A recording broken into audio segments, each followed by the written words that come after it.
তিব্বতের মুখোশ। তিব্বতের মানুষরা তাদের বিভিন্ন অনুভূতি, আবেগ সবগুলোই তারা মানুষের কাছে উপস্থাপিত করে বিভিন্ন মুখোশের মধ্যে দিয়ে। এবার আমরা সেই মুখোশটাকেই মণ্ডপে ব্যবহার করেছি এবং মুখোশের মধ্যে থেকেই মণ্ডপ হচ্ছে। দ্বিধারার উৎসবে এবারে একেবারে অভিনব একটা মণ্ডপ সজ্জা, যেটা কলকাতায় কখনো দেখা যায়নি।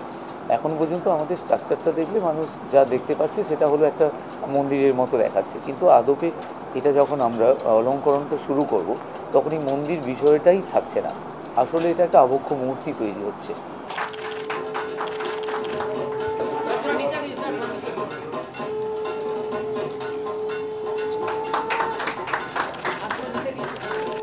तुमरे तरस को जिया व्याकुल है, तुमरे तरस को जिया व्याकुल है, दर्शन दियो माँ।